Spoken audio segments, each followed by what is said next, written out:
Thank you, Robert. Okay. So we're going to learn about the PACE program because I learned a lot when I was just going through this because, again, I only knew a little bit. I don't think I could have ever explained this very well to anyone. Okay. So one thing I learned, PACE is, I think there is one that's called the PACE program, but all programs that provide money to homeowners that goes on the property tax that act the same way, whether they're called PACE or whether they're called something else, they're all PACE programs. That's kind of the name of the general program where buyers where owners can borrow this money. Okay, so there's like the HERO program and there's a couple others they talk about throughout here, but they're all considered PACE type programs. So this goes for all of them, not just the one called PACE, because it's all statutory. It's all, they all by statute. Okay. What are they? Okay. They're programs offered by various governmental entities to provide property owners with the means to finance conservation improvements and pay for them through an assessment on the owner's property. Okay. So they are for residential, and I think you can get them for commercial, but this whole article talks only about residential. And it's not just clean. Yeah, go ahead. Anybody, someone have a question? Are you going to share the screen? Oh, maybe. Sorry. I started up here, okay. And then we just talked about that. Okay. So they finance all kinds of stuff. And I think later on, we're going to get to a list, but there are other programs, HERO, California First. I don't know how to pronounce that one. Those are all PACE programs. So they're all included in this thing. I know there is one called the PACE program, but this is all of these. Okay. Who administers them? So the money comes from local agencies. And so they have forces, task forces that in it. I mean, I don't think you need to know that, but not a big deal. Oh yeah. Okay. What types of properties? Okay, so here it is. What types of properties do they, programs do they finance? Solar panels, Energy Star core plumbing systems, duct replacement, electric vehicle plug-in stations, pool circulating pumps, water heaters, furnaces, stuff like that, right? We see a lot of water heaters, we see a lot of stuff, but those are all the different kinds of things that they can help someone with. Okay, where does the funding come from? Honestly, I don't care, and I hope you don't care either. I mean, you don't care where the money comes from. We just know it's there. Okay, how do the programs work? Okay, so a homeowner, okay, I cut this down. It was paragraphy and I cut it down. Generally, a homeowner who is interested in adding a conservation improvement to their home is first advised to have an energy audit conducted on the property to identify areas of potential conservation improvements. Now, they might already know what they need, but if they're saying, well, I think I'm going to borrow to put in a new water heater, and someone says, well, maybe there's other things you could do too, then they might want to get this energy audit conducted. And I'm not sure if any of you know who conducts those. Does your energy company come out and do it for you? I don't know who conducts those. Okay. Okay. After that, a homeowner contacts the program and submits an application to find out how much they are approved to borrow. Okay. The homeowner then chooses which of the improvements he or she wants to add to the home. Next, the homeowner selects a contractor who usually has to be from a list of programs approved or certified contractors. So they're going to give you a list. You're going to select someone. You're going to select what you want, someone from their list. The entity administering the program will then enter into an agreement with the property owner where the entity agrees to pay the cost of the improvement. So we're going to have an agreement. An assessment lien is placed on the property for the amount owed plus interest. Okay. Cindy, did they look at, I'm sorry for interrupting. Did they look at the financial situation of the borrower, or just? We're going to get to that because I think they don't. They don't have. They're not subject to the lender rules. Okay. They're not, and they don't have the ability. I think there's a question on that. I don't think they have the ability to do that. It's not part of their mandate, or it says they can't. is probably what it says. Okay. So, okay, then after the work is performed, the PACE program entity pays the contractor. Then the property owner repays the entity for the improvements as a special tax assessment on the property tax bill, generally over a 5 to 20 year period. The property owner pays the lien in the same manner they would pay property taxes. So whatever your property taxes were before, they're just increased by this, depending on the period that you're paying it over. Okay. Is the assessment lien similar to a property tax lien? And the answer is yes. And the reason that I say this is that your property tax liens are higher than everything. And that's a problem. This goes before your mortgage. Okay, what you borrow on here. Okay. Because it's like a property tax loan. It shows up on the property tax bill, and it would be a property tax lien if not paid. Okay, the PACE lien is also similar to a property tax lien, a super priority lien. Such a lien is senior to all private liens, including any deeds of trust for existing mortgages. That's a big deal, right? So they're going to get paid one way or the other on this house, right? Before anyone gets paid. Okay, how much can a homeowner borrow? The amount that can be financed by a PACE lien is both limited by state law, or that state law requires that a homeowner to participate in a PACE program, the combination of the assessment for the PACE lien and the property taxes for the property not exceed 5% of the market value of the property at the time of the assessment. So you take how much you want to borrow and how much you're already paying for property taxes, and it's not supposed to be more than 5% of the market value of the property. Although down here it says most programs also currently limit the amount of any project to no more than 10 to 15% of the market value of the property. So I didn't understand that. So up here it says 5%. I didn't really understand this, and I'm sorry, I don't have an answer on it. But I'm going to find out, because I think this is weird. It says that they currently limit the amount of the project to no more than 10 to 15% of the market value of the property, and will not permit the amount of the lien and any mortgage debt to exceed the assessed value of the property when the lien is imposed. So basically, if you don't have any equity in your property, you're not going to be able to take this loan. You have to have at least as much equity as the loan you want to take. Which makes sense, because if they're going to get paid, there has to be equity, and they're not putting themselves in any position where they're not going to get paid. Okay, what other types of requirements does a homeowner have to meet to be eligible for PACE? Okay, here's the eligibility. They have to be current on property taxes. They must have no judgment liens or federal or state tax liens. They can't be in bankruptcy. They can't be subject to a bankruptcy proceeding, whatever that means. The homeowner cannot be in bankruptcy or subject to a bankruptcy proceeding. I think those are the same. The homeowner must not be delinquent on any mortgages. The homeowner cannot have been late on their property taxes, or only have been late for a certain amount of times. I guess each program is a little bit different on that. So, and then there are limits on the combined total amount of the principal amount of the assessment and the mortgage as a percentage of the value of the property. That's what we just saw above with the. Okay, so I guess that's what they're saying is in addition, the assessment and the mortgage can't be typically not more than 90% of the value of the property. Okay, it precludes underwater properties from taking loans. Okay, does a PACE loan compare to a home equity loan or a cash out refinance? Generally, PACE financing is much easier to obtain compared to getting a home equity or doing a cash out refinance. The eligibility requirements are straightforward compared to the often complicated and sometimes bewildering requirements of mortgage underwriters. Also, generally, as long as the program requirements are met, programs generally do not look at credit scores or employment history, right? Because the property's got it all. What if you don't pay it back? They're not going to be out anything. They got a first lien, so they're probably a little easier to give.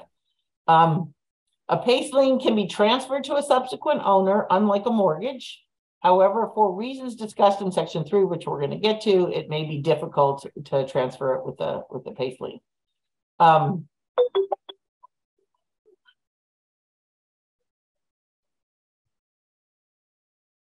Okay, Okay. The main disadvantage of PACE financing is that interest rates and costs are generally higher than mortgage loans, significantly more for homeowners with good credit. Okay, so if you have good credit, there's no reason to do a PACE loan if you could get a different kind of loan. Current interest rates on PACE programs, and I don't know how current this is, tend to be in the range of 6 to 9% compared to rates in 3 to 5.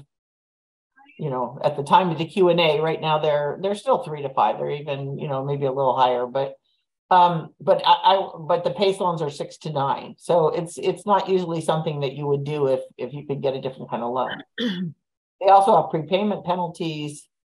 So it's not just the loan, but the penalties. And anyway, I don't know. So this is important. Some PACE programs carry prepayment penalties.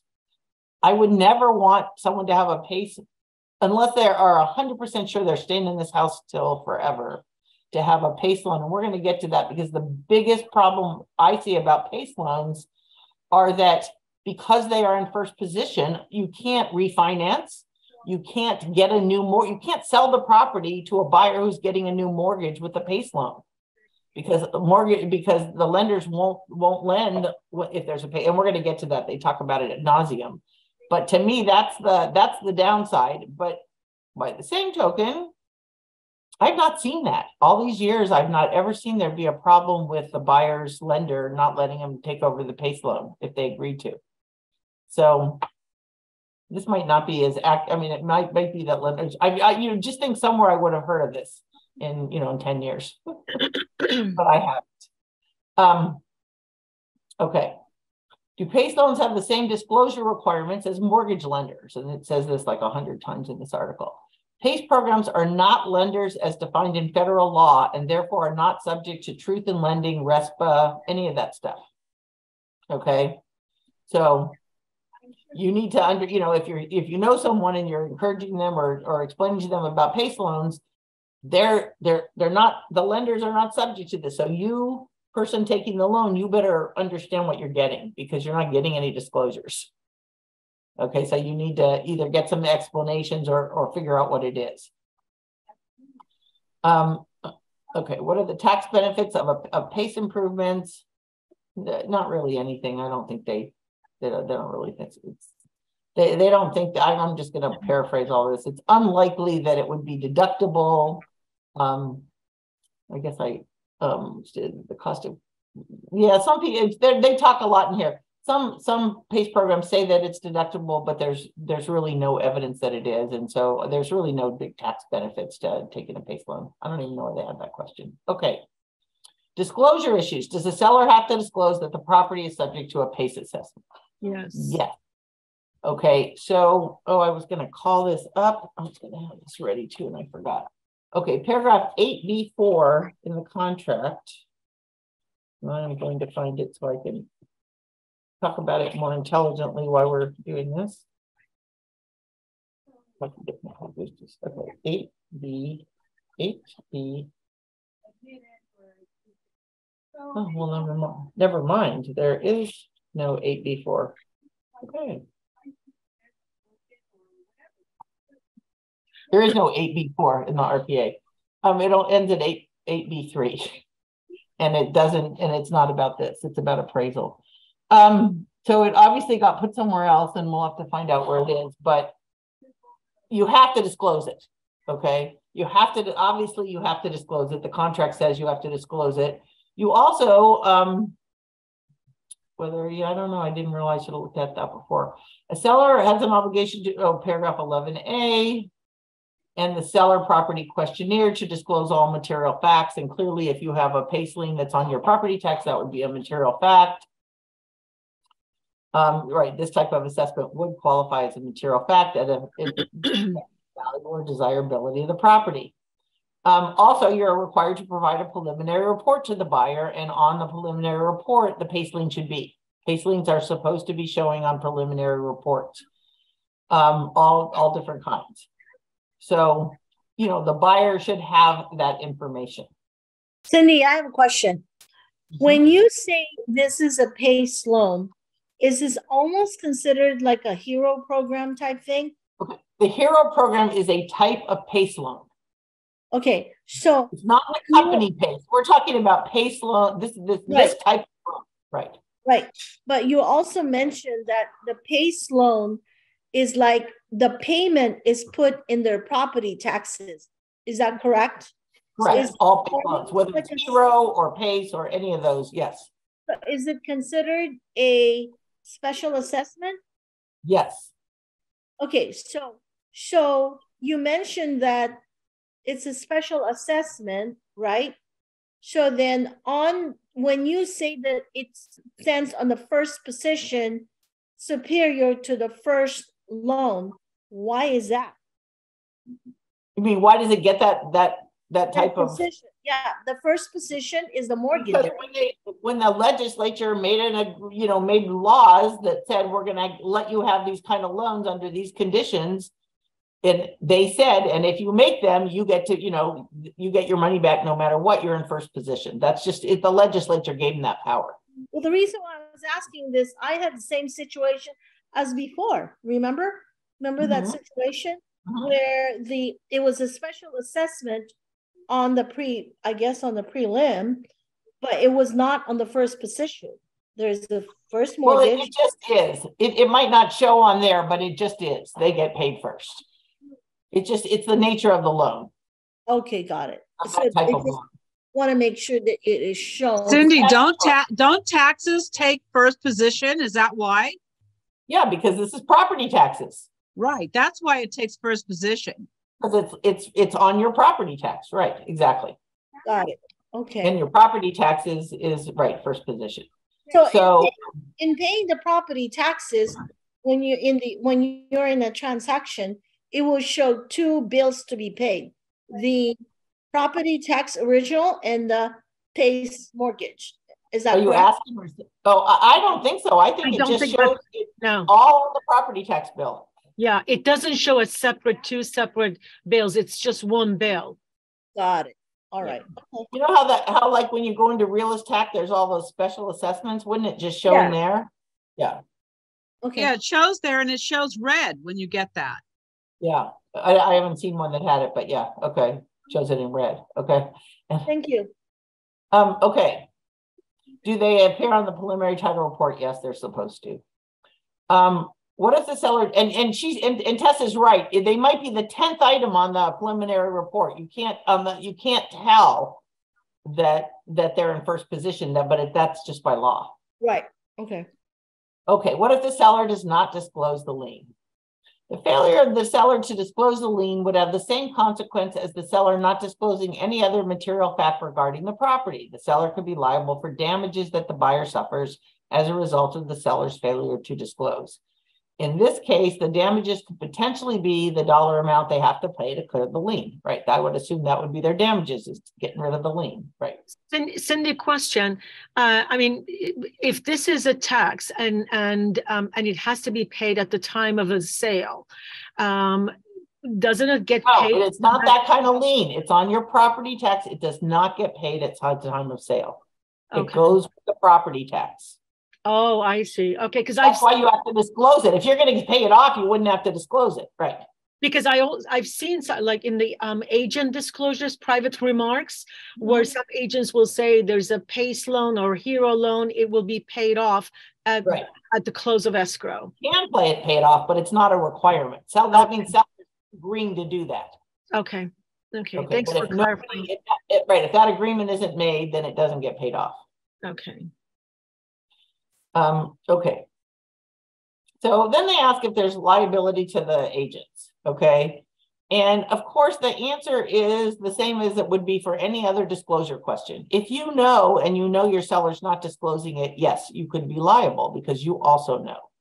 Mm-hmm. So if your seller doesn't disclose it and you don't know about it at all, then it's the seller's problem. But if you're aware of it, and if you read the title of preliminary report, I hope you're aware of it. Then you need to, yeah. So the agent has an obligation to disclose all material facts, right? If the seller who is under a contractual obligation to disclose material facts does not properly disclose a material fact, it is hard to see how the listing agent would know it or could know it. But in this case, if it's on the prelim, you're going to know it. So it's a little bit different because of the prelim. Because if there was no prelim, then we'd have no way to know, right? But that's the whole, but of course it has to be, otherwise they wouldn't have the priority either. Okay. Currently, can an owner of property with a mortgage enter into a PACE agreement without violating their own loan terms? And not such agreement lender would violate. Okay. The uniform security instruments used for deeds of trust for Fannie Mae and Freddie Mac back loans, which is pretty much everything, prohibit the borrower from creating liens which take priority over the lender's lien without the consent of the lender. So technically, if you were going to take a PACE type lien, you would have to get permission from your lender. I don't know that anyone does that. I've never been asked this before, which is why I believe that people don't know this and that nobody's really enforcing it. But that's what it says. And it's the law. Which words have, yeah. So, and then, as they say, almost everybody has Freddie Mac or a Fannie Mae or Freddie Mac loan. And they also say, I'm sure we'll get to it, but sometimes I just can't stop talking. They also say that even other lenders, sometimes they just like to do loans that conform just in case they want to sell them later. Okay. As of July 6, 2010, the Federal Housing Finance Agency, directed Fannie Mae and Freddie Mac to make sure all loan documents require approval or consent for a PACE loan. So since 2010, which is before I came, and I still have never had this come up. Okay. Right. Also note that many conventional loans, even if not intended to be sold to Fannie Mae or Freddie Mac, will be made to conform to their standards. So, okay. So therefore, generally a buyer cannot enter into such an agreement if they have a conventional loan which conforms to Fannie Mae or Freddie Mac guidelines without the consent of the lender, which is unlikely to be given. As for loans which do not conform, while it is possible that they omit such provisions, it is not likely. So we know Fannie Mae and Freddie Mac guidelines say that. We don't know about other lenders, but they probably all say that, right? So it would seem to me this would be a deal breaker for these for PACE programs, right? Because everyone has a mortgage practically, but it's not. People are taking them out, so I'm assuming they're doing it without permission. Cindy, they also, like the solar, they also added on the debt ratio of the buyer. Yeah, this one too. Mm. Yeah. Do PACE programs require the lender to approve? Okay. What did you say, Tess? I didn't understand that. When you have a solar, when there's a loan or a lease on the property, the lender needs to know about that because they have to be added to their debt ratio. It is another payment on the buyer. It's another payment. Right, but it's not a lien ahead of theirs. It's for a different reason they have to tell their lender. Right. Because if it's like $74 payment on the, let's say the solar system, it's added to their debt ratio. I mean, unless it's not going to be paid off, right? No, we're talking about solar, and when you get solar, and you're paying a monthly fee, right? They have the loan on the PACE, right? Isn't for the solar. Right. Yeah. Uh-huh. Oh, okay. I don't know. I can't figure out. Sometimes I think they ask the same question twice. Do PACE programs require the lender to approve the PACE lien? Didn't we just answer that? PACE programs require, the lender. Yeah, the lender has to approve. This is the other way around. I'm sorry. This is not, okay. So they're asking if the PACE program requires something from the lender, and they don't. Okay, so they don't need to have proof that you've got permission from your lender. They don't care. Okay, so what would be the consequence of if a borrower enters into a PACE lien agreement in violation of their loan terms? The lender could, in accordance with the loan terms, demand that the owner pay off the lien, and if the owner does not, could declare the loan in default and pursue a foreclosure action. However, to date, it does not appear that lenders have taken such actions. No one's looking to take your house back because you haven't paid off your lien. Or because you took a lien and it's just on there. So as you can see, they're saying that so far there's been no consequence, which is why we haven't heard about it, right? Can a homeowner with a PACE lien refinance? And again, the answer is no, because they won't, no one's going to refinance with a high priority, a lien that's higher priority than the refinance. So it's the same stuff that we just went through. Yeah, because it's kind of like saying if it's in the taxes and they're not going to foreclose on you because you haven't paid your taxes unless it's been like 5 years. So yeah.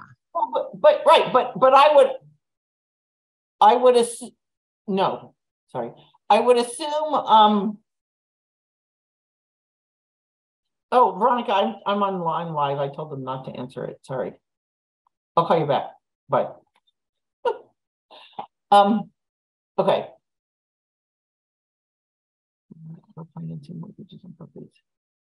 I forgot what we were talking about. I'm sorry. Valerie, what was the question?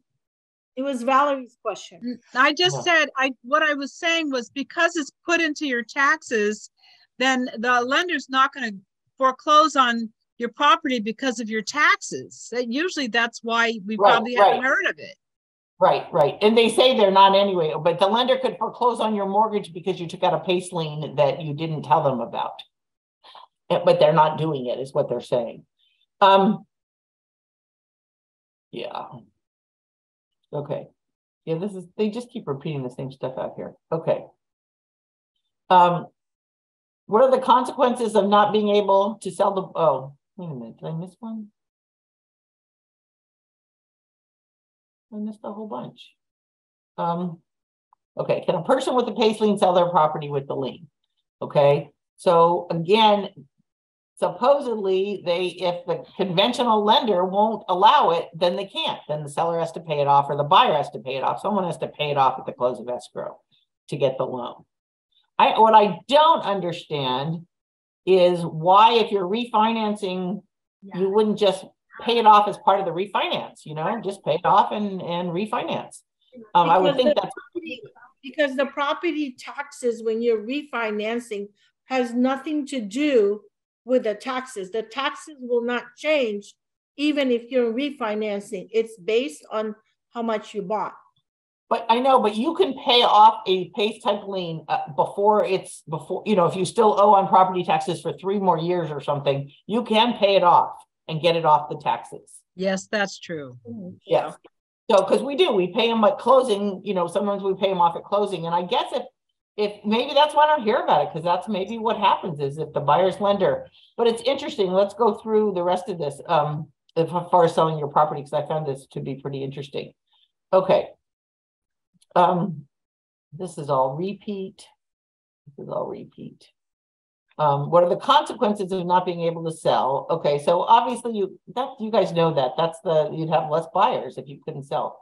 Wait a minute.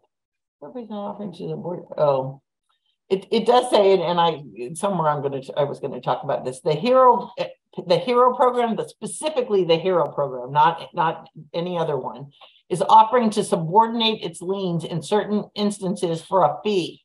So we'll subordinate so you can get a mortgage if you pay us a fee. Okay, but note that this is not a true subordination, as California by law gives the assessment lien a superior priority. You can't pay to change the law. Okay, so I don't know why, if Hero's trying to fool the lenders or I don't know who they're trying to fool, but clearly it doesn't make sense, right? Okay. So has anyone ever had a buyer who couldn't get a loan because there was a lien, a PACE type lien on the property? Ever? I maybe we need to ask a lender about this. I think that will be our next question. Okay. Send a question. I'm sorry, I missed that part. So if anybody's trying to get a PACE Hero or any type of that loan, is it they have to ask for the permission from lenders of permission, or does it work the other way around? No, they have to, the homeowner has to get permission from their lender, but they don't have to give that to the PACE program. The PACE program doesn't care if they see it or not. Okay, so the homeowner that is the But one the that homeowner has, yes, still has to do it. Okay, thank you. Yeah, and that's kind of what they're saying too, is what are the consequences of not being able to sell to buyers who are using conventional financing? And they basically say, if you were doing it, even if they would do it, it would change it will change your debt to income ratio, right? Because they're going to include this loan in your debt to income ratio, so it's not going to help you. Is there anything else I wanted to do for the cancellation? Right? Oh, just for whatever, if when you sign for a PACE, any kind of PACE program, by law, you have a 3-day right of cancellation. So if you sign it, the next day or 2 days later, you get, signer's remorse. Didn't you, when I first worked here, people thought you had a 3-day right of first refusal on the purchase contract. I don't know if there used to be one, but a lot of people ask about that, but no one asks that anymore. Okay. Okay, so the new law provides clear notice that delinquent PACE assessments are given super priority status as part of the tax bill over other recorded obligations, and that lenders require these super liens to be paid off before any new financing can be obtained. They're pretty clear on that. Finally, this law prohibits making money or percentage representations of increased value to a property owner regarding the effect of the financial improvements. So they can't, and you shouldn't say, whoa, I think if you put in the solar panels, you take a PACE lien and put in the solar panels, it'll increase your property value by so much. You're not supposed, I assume it's them that can't say it. They're not telling you you can't really, but you shouldn't. Okay, you're not, it's such a number to pull out of a hat of what it will increase, and it depends on a whole lot of factors. So it depends on whether or not the buyer wants them, wants these improvements, or would have rather not had the solar. We've seen people have to take off the solar before closing escrow. So anyway, just be careful with that. Almost like I need to pay off the lien. Yeah. Do I have anything else? I was gonna do let's just do these really quickly. So Cindy, my question to you is, because I hear this a lot with some agents talking about the solar system, that they actually they keep saying that, okay, you're going to be paying $74 on your monthly rate for your solar panel. Actually, the going rate for electricity right now is $250. So if you take in this $74 solar panel, it's really more an advantage for you. So we are not allowed to even say anything like that, right? Or right. But I see a lot of agents saying that though. Yeah. And you know what? When it backfires, it backfires. I mean, you could say it and not get sued for 50 times. And then the 51st person. So it's always hard to tell you what not to do and not to say, because most of the time those things are okay, but sometimes they're not. Got it. The only other thing I wanted to talk about is, it says, what does it mean that there is a contingency in favor of the seller? They're talking about if you have a PACE lien, and then they talk about the buyer too. But if you haven't dealt with it in the RPA, the seller has no duty. I mean, they have a duty to disclose it, right? So they should put it on the SPQ or wherever it should be disclosed. But there's no duty of the seller to pay it off or to do anything if no one says anything in the RPA. But again, if the buyer bought the property not knowing about it, then that might be another story. So so they call it kind of a contingency, that if the buyer says, I don't want to take it, the seller can cancel the sale. And if the buyer says, I don't want to pay for it, no, if the buyer says, right, I don't want to pay for it, the seller can cancel. And if the seller says, then I won't pay for it either, the buyer can cancel. So if this issue isn't resolved, it leaves both parties with an out. If they, anywhere in the transaction. Which states the seller will pay off monetary liens of record. What about it says you'll pay off monetary liens of record. This is not included in that. That's probably the biggest thing that people miss, is that this is not a lien that gets paid off at the close of escrow like every other lien in the world, practically. And so that's a big deal. Okay, I think that's pretty much it. We didn't get to solar. There's still a whole section on solar, but we'll do that. We'll pick that up on another day. I'm trying to do the last Monday of the month to do disclosure stuff. I'm trying to kind of do contracts 1, disclosure 1, MLS 1, and ethics. So anyway, thank you. If anyone has any questions, please feel free to ask me that or anytime. So it sounds like we have a responsibility also. Let's say if we're representing the buyer and the seller's agent has not disclosed, or the seller has not disclosed, then we need to, before we write the RPA or the purchase agreement, we have to do our due diligence just to make sure that there's. Hopefully, yeah. I mean, I honestly think you should always have a property, whatever they call it, a preliminary. Yeah, prelim. And because it tells you other things too, you know? Yeah. And so, yeah, and that would mean you would be able to tell your buyer, I see on the prelim this, right? And the seller should still disclose it, but I'd rather have them know than have a lawsuit afterwards, right? Okay. Better we should resolve it. And if you're the buyer, right, then you need to you could resolve it in the RPA. Okay. Seller to pay off PACE lien. Okay. Right. Sounds good. Thank you. Thanks, Cindy. Okay, everyone, I'm around, although I have 2 contracts and a person to talk to. I know, next. Okay,